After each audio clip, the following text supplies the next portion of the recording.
All right, folks, one more little live Q&A section here, so make sure you are using hashtag Cowboys to get your questions on the show. Again, hashtag Cowboys. That makes it a lot easier for producer Alicia to bring them up here on screen throughout this little live Q&A. All right, first up from Darrian Triplett. Where does a healthy Byron Jones rank among the top NFL corners? Ooh, good question. Based on what we saw last year for those first, 15, 14 games, I'm going to go with top 10. I think that's fair for Byron Jones, and if he stays healthy again, I'll feel even more confident about that one. All right, from Denell Graves, what are the chances Hurns and Austin making the roster this season? They're definitely in a roster battle. Austin brings more special teams value. The coaching staff in the locker room loves Allen Hurns. Austin's also significantly cheaper.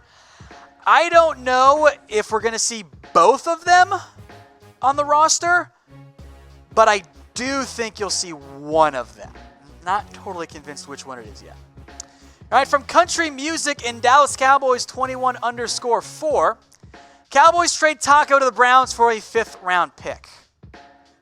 Maybe. I don't know if the Browns need more interior defensive linemen than more edge guys, but I mean, if they want to do it, I'd probably consider it, yeah. I think that's at least worthwhile. You get something back for Taco, who, frankly, if everyone is healthy and back for the Cowboys' defensive line, including Randy Gregory, he's like your 4th best edge. It's not that valuable in the end. All right, Davey Hall, over under 25 passing touchdowns this year. I assume you mean for Dak Prescott. I think you'll see the Cowboys throw it more this year. It's a very good over-under. I think it's a fair one given Dak's overall. Hasn't hit 25 before. Of course, he's hit 25 if you include the rushing numbers there. I'll go with the over. Is that a bold prediction? Yeah, I'll go with the over there. All right, Nick Butler, will we go for it more on 4th and short this year? I hope so.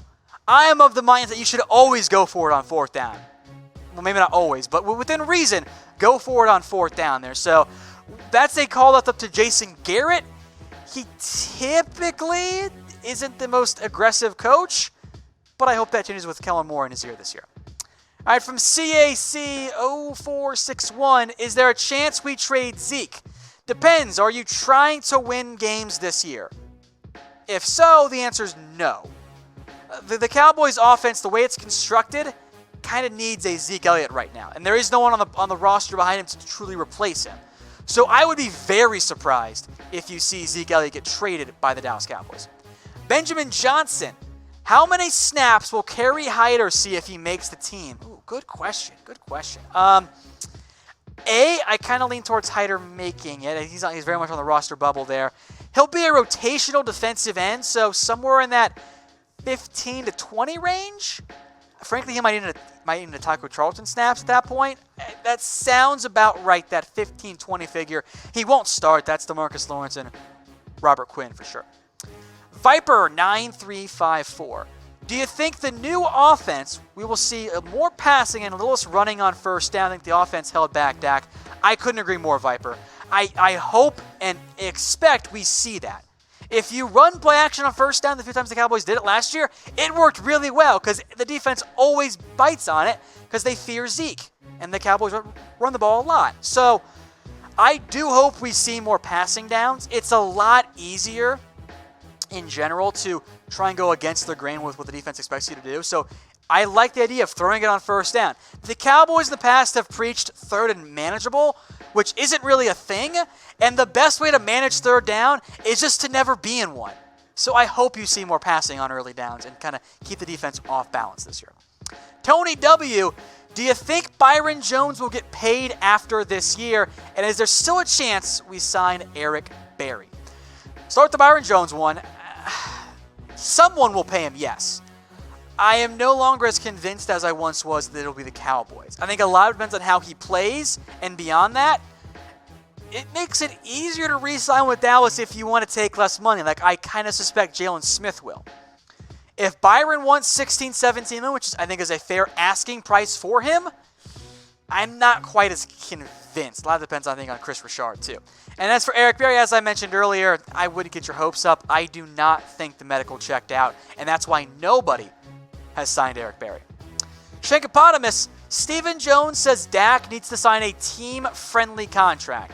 What does that mean in actual terms? Great question. Well, it's changed for starters. Look, a team-friendly contract, there's even an argument that any quarterback contract is team-friendly there. If it's a under 34 or 33 or hopefully exactly what Carson Wentz got, that's super team-friendly. Frankly, because Carson Wentz is already signed, I consider anything less than $34 million a little bit more on the team-friendly side. As I told you guys way back months ago, before all these deals were signed, $25 million was never in the cards. If you were lucky, it was $29. After Carson Wentz signed, now you're lucky if it's $32. So team-friendly changes the longer it waits because the asking price simply goes up. All right, folks, a lot of you guys that watch actually aren't subscribed to us here, which always surprises me. And I don't really get it. So go subscribe. Click that big red button you're watching right now on YouTube. We got over 300 watching live right now. I bet not every single one of you are subscribed. So hit that subscribe button here. We'll keep you covered all offseason long for the Cowboys this offseason. And, of course, preseason too. All right, from Legends, with Sean Lee moving positions, where do you rank our linebackers? If you ignore the edge rushers, so like the Khalil Macks and the Von Millers as linebackers and focus on off-ball guys, show me a better core. I don't think there is one. I think the Cowboys with a healthy Sean Lee, Jalen Smith, Leighton Vander Esch, and not the worst depth in the NFL, I don't think there's a better unit out there. You could have made an argument for the Jags and then Telvin Smith said I quit. So I think it's the Cowboys, and frankly, I don't see much of an argument for anybody else. All right, Alfredo Jaimes, do you think we can beat the Patriots this year? If so, how? Also, his wife is a Patriots fan. Ooh, good question. You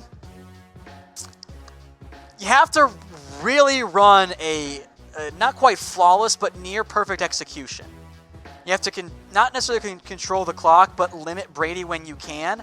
Because Bill Belichick, the best thing he does is he takes away your best player. So for the Cowboys, that probably means you got to lean more on Amari Cooper more so than Zeke Elliott. Good question, though. Stay tuned, Alfredo. When the Cowboys play the Patriots, we'll have a more in-depth breakdown on that game and a preview because, well, it's June. Things are going to change. All right, from 25215, do you see a resurgence in Robert Quinn, and do you think he'll put up Pro Bowl numbers and double-digit sacks? My expectations for Robert Quinn are that he will be a very good number 2 edge. And that means, maybe it's 7 sacks. Maybe it's 8 sacks there. I don't see double-digit sacks for Robert Quinn this year. I don't know if I necessarily see Pro Bowl numbers, but the Cowboys also don't really need that. If they can get those 7, 8 sacks, that's really great production from a number 2 edge. All right, Nick Butler, over/under 3 interceptions for Byron Jones this year. As much as I want to say the over, I can't. Give me the under easily. He's got 2 interceptions in his career. For whatever reason, Byron Jones just doesn't end up making a lot of plays on the ball. So give me the under on 3. Give me the under on 2, frankly. Michael Todd, what's going on with the health of our starting center? So far, so good for Travis Frederick. There haven't been any reports of any setbacks, anything like that. It all sounds good for Frederick. He is optimistic he'll play in week 1. So am I. So are the Cowboys. So nothing to worry about yet in terms of actual panicking. I think they're in pretty good shape overall with Frederick. All right, Eddie, any news on if DG, I'm pretty sure he means Zeke, and it's just a weird autocorrect, will get suspended. There's nothing new on Zeke. The NFL is more focused on Tyreek Hill, which, by the way, I bet gets leaked July 4th weekend. Guaranteed. That's how that NFL always operates. All right, Cameron Cramer, what is Xavier Woods' ceiling? Pro Bowl safety or just a good starter? Well, at some level, Pro Bowl and just a good starter are kind of the same these days, but I do know what you mean there. Ceiling, give me Pro Bowl. I thought he was a good starter last year.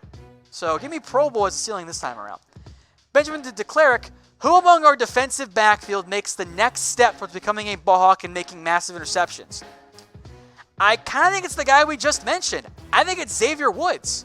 I think he is primed for a big-time breakout year. He was close a lot of times with a little bit, another year under his belt. I think that extra millisecond, half-second, whatever you want to call it, of reaction time will improve, help his game in a big way.